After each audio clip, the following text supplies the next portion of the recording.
चला तर आज विहांचं काम आहे पाणी घालायचं, कारण की मी पाणी घालू शकत नाही आहे. म्हणून मग मी काय करते, एक दिवस विहानला तर एक दिवस सोहमला असं आलटून पलटून दोघांना मी पाणी घालायला सांगते झाडांना.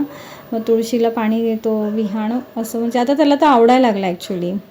तर मला तर काही बरं वाटत नाही आहे, म्हणून आज काय मी काही बनवलं नाही आहे जास्त काही. मुलांचं टिफिनपुरतं हे असं टमाट्याची भाजी बनवली आहे. आता ह्याच्यामध्ये सगळे मसाले टाकले, थोडे थोडे टाकायचे आहेत, लाल मिरची पावडर वगैरे.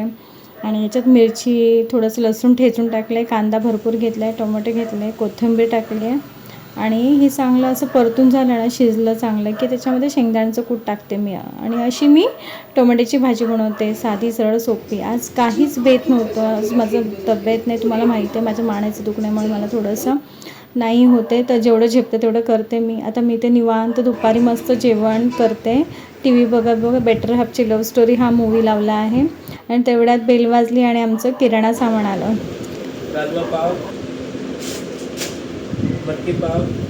तर इतकं सारं किराणा सामान मला लागतं. तर मी डेअरी प्रोडक्ट सगळे भरते, म्हणजे बटर, 2 बटरचे पॅकेट, पनीरचे पॅकेट, आपलं हे चीज, सगळं म्हणजे जे आहे डेअरी प्रोडक्ट वगैरे, मलाई, अमूल क्रीम मलाई वगैरे सगळं. परत इतकं सामान भरते की मला बाहेरून काय आणावं लागत नाही, भाजीपाला आणि दुधाशिवाय.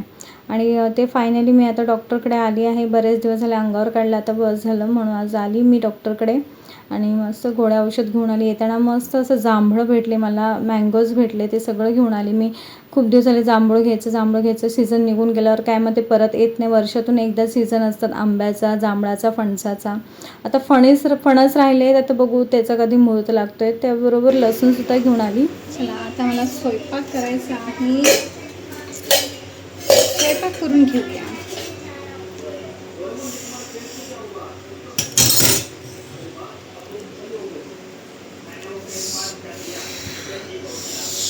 गरम थांब, गरम करते बाळा. चपाती संपली का?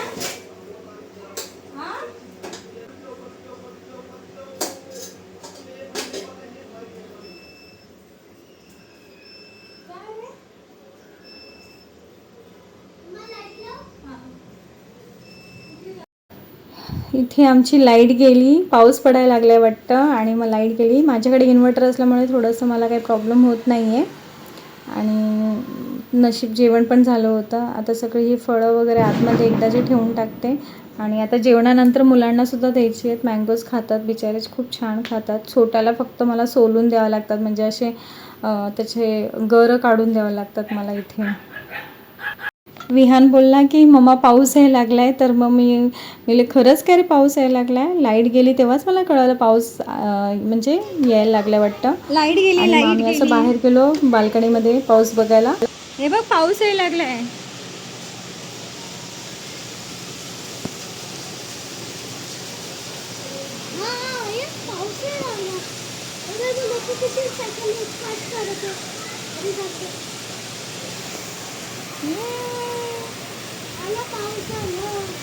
तरी ये वरती नको चढू, ये मज्जा करे ना, मज्जा.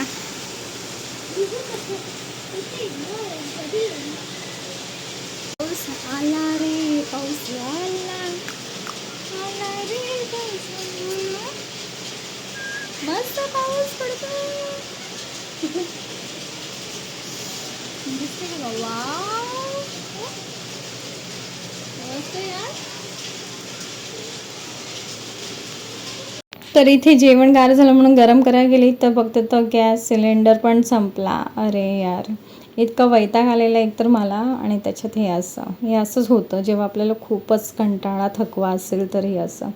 मग पटकन असं सिलेंडर काढलं, आहोंना सिलेंडर लावायला सांगितलं आणि रिकामा सिलेंडर ठेवायचं काम मी केलं. मला जाऊ दे चल, प्रत्येक वेळेस सिलेंडर ॲक्च्युली लावायला पण मला शिकायचं. येतं मला लावायला, पण मला खूप भीती वाटते. असं वाटतं मी बरोबर लावलं आहे की नाही वगैरे असं होतं. तर इथे माझी तेलाची कॅन आणि इथे माझं इन्व्हर्टरचं पाणी असतं, ते त्यांचं पाणी वेगळं असतं, माहीत नाही काय वेगळं असतं. मग ते आम्हाला तसं त्यांनी दिलेलं आहे की तो जेव्हा येईल तेव्हा ते पाणी त्याला द्यायचं. चला जेवणाबरोबर मस्त काकडी वगैरे कापते आहे. कारण की थोडंसं असं सॅलड पाहिजेच. जेवण झाल्याच्यानंतर मस्त मँगो वगैरे कापून आम्ही सगळ्यांनी खाल्ले आणि खरंच सगळे गोड निघाले. आत्तापर्यंत जेवढे मँगोज आणले ना सगळे गोड निघालेले आहेत. आणि आता सीझन संपायच्या आधी सगळे खाऊन घ्यायचे आहेत. ऑलमोस्ट सीझन संपायला आला, म्हणजे पाऊस पडला म्हणजे आंबे खायचे नाही अशी म्हण आहे. पण आता बघू काय होतं आहे. तर आंब्या खाण्याच्या चक्करमध्ये मी विसरलेच की मी जेवण केल्यानंतर मी फरशी क्लीन नाही केली. आणि मग काय लागली कामाला. म्हणजे कसं असतं ना, खातो आपण सगळेच, पण आवरणारी फक्त स्त्रीच असते. काय तसं मुलांना मी शिकवले, मुलंसुद्धा आवरतात आपापला. जर त्यांनी असं केलं असेल ना, खरकाडा वगैरे सांडवला असेल तर मी त्यांनाच सांगते.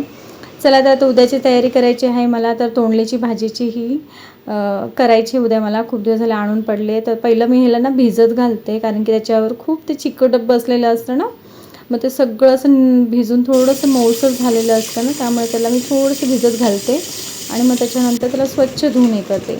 तर आता किराणा सामान मी दोन्ही मुलांना सांगणार होती, पण सोहमचा अभ्यास करतो म्हणून मी विहानला बोली चल तूच उचल फक्त एकटा. आणि त्याने खरं सगळं एवढं सामान उचलून किचनवर ठेवलं. अजून खूप गुणी आहेत गं बाई माझी पोरं किचनवर. तर नाही, असं लावायची सवय लावायचं हेच माध्यम आहे की बाबा कधी बरं नसलं की ॲटलिस्ट तुम्ही काम करताल तरी तुम्हाला अवघड नाही जाणार, सवय राहील तुम्हाला कामाची. आता अचानक भार पडला घरच्यांवर, आपण आजारी पडल्यावर असं बोलू नये आपण आजारी पडलं. पण हे बोलतं ना, कुठल्याही गोष्ट प्लॅन म्हणजे बोलतं ना, सगळं आपल्याला प्लॅन केलंच पाहिजे ना ॲक्च्युली आयुष्यात. भले ती सक्सेस हो अनसक्सेस हो त्याचा विचार नाही करायचा. म्हणून मी असं मुलांना आधीच रेडी केलेले आहे कुठल्याही गोष्टीला सामोरं जाण्यासाठी. तर आता हा एवढा किचनवर एवढा हा किराणाचा पसारा जो आहे आता तो आवरायचा आहे. एक तर ना माझं ड्रीम आहे की माझं असं मस्त स्वतःचं किचन, जे मी बोलतो ना मी सेट केलेलं मॉड्युलर किचन टाईप किंवा काही असं कॅबिनेटपासून सगळं असं मी जे काही ड्रीम्स बघितलेले आहेत ते कधी पूर्ण होतात माहीत नाही मला. पण आता हे जे पसारा मला आवरायला ना खूप कंटाळा येतो, कारण की स्टोरेज नाही आहे, सगळे डब्बेच आहेत आणि ते डब्बे ठेवायला इतकं म्हणजे बोलतं ना एका डब्यामध्ये बऱ्याच गोष्टी ठेवायला लागतात. तर मला जेवढ्या नाश्त्याचे जेवढे पदार्थ आहेत म्हणजे पोहे, रवा तर मी फ्रीजमध्येच ठेवते, पोहे झाले, पास्ता झाला, मॅगी, परत ओट्स, हे सगळं ना मी साबुदाणा, तर मी हे एका डब्यामध्ये ना छोटे छोटे डबे, ह्याचे जसे माझ्याकडे ओट्सचे डबे मला मिळाले 3, 4, 5, 6 मिळालेत ॲक्च्युली. ते सगळे डबे मी असे एका डब्यामध्ये ठेवते. माझ्याकडे मोठमोठे डबे आहेत त्याच्यामध्ये ठेवते. परत चहापत्ती, साखर किंवा तूर डाळ वगैरे सगळे एका डब्यामध्ये वेगवेगळं असं ठेवते. तर हे अशा प्रकारचं माझं स्टोरेज आहे. कधी माझं होतं आहे स्वप्न, माझं ड्रीम कंप्लीट. खूप मी वाट बघून आहे आणि बघत राहायचं. स्वप्न हो पूर्ण ना हो ते माहीत नाही आपल्याला, पण बघत राहा. नाही झालं तरी काही दुःख नाही आणि झालं तरी दुःख नाही असं म्हणतो ना आपण. तर आहे माझं खूप स्वप्न आहे की किचन माझं माझ्या आवडीनुसार मी सेट केल्यानुसार मी जसं प्लॅन करेल तसं ते डेकोरेट करायचं माझं खूप स्वप्न आहे. तर कधी होते पूर्ण माहीत नाही. ते हे असं मी पॅकेटच घेते, कारण मला लूजमध्ये घेतलं ना खरंच खूप कचरा, आळे वगैरे असं, म्हणून हे असे बरे पडतात. खरं इतके स्वच्छ असतात ना हे पॅकेटवाले. आता ही लापसी आहे, मी तिखट लापसी बनवते. परत बारीक रवा भरते मी, त्याचा उपमा पण खूप छान बनतो. जाड रव्यापेक्षा बारीक रवा खूप छान असतो. तर कधी कधी महिन्यातून 2-3 महिन्यातून एकदा शिरा मी बनवते. मला कधी असं क्रेविंग झालं तर गोड खायची. बेसन वगैरे, बेसन ॲक्च्युली मला 1 किलो लागतं कधी कधी, जेव्हा आळूवडी, कोथिंबीर वडी जास्त बनवले तर मी तेव्हा, किंवा आपलं हे थालीपीठमध्ये वगैरे टाकायला जास्त लागतं ना, पण मी अर्धा किलोच भरते. जर एक्स्ट्रा लागलं तर मग मी ऑनलाईन मागून घेते. आता ही लापसी ना अशी पातळ बनवायची, म्हणजे बारीक लापसी घ्यायची, जाडवाली नाही. बारीक लापसी घेतल्याने काय होतं, ती पातळ वठाणे टाकून कोबी टाकून बनवायचं, इतकं सुंदर लागतो. मॅगी मसाला टाका तुम्ही, घरचे मसाला टाकून बनवा खरंच, आणि पातळ बनवा. पातळ बनवली ना खूप छान लागते ही. आणि त्याच्यानंतर ही अशी भाजकी बडीशॉपसुद्धा आम्हाला लागते जेवल्यानंतर. कधी कधी ना मी असं एक मुखवास बनवते, म्हणजे जिरं, आपलं ओवा, अळशी, धणे पण मी घेते, धणे वगैरे. तर डॉक्टरांकडे गेलेली ना तर त्यांनी मला सांगितले की पीनट बटर खाण्यापेक्षा तुम्ही ना भिजलेली शेंगदाणे खा, खूप चांगलं असतं. आणि स्त्रियांनी तर प्रोटीन घेतलंच पाहिजे, म्हणून हा सुद्धा एक माध्यम आहे प्रोटीन घेण्याचा की भिजवलेले शेंगदाणे खायचे.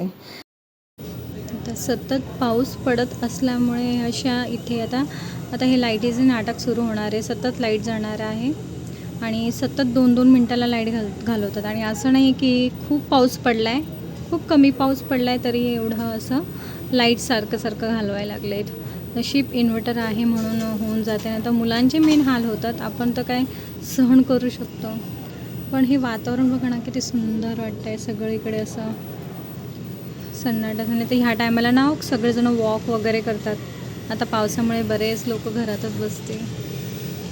माझे तर खूप वांदे होतात, पावसात निघता येत नाही, प्लस बाजारात जाता येत नाही. मग पाऊस उजडला त्यानुसार बाहेर निघायला लागतं.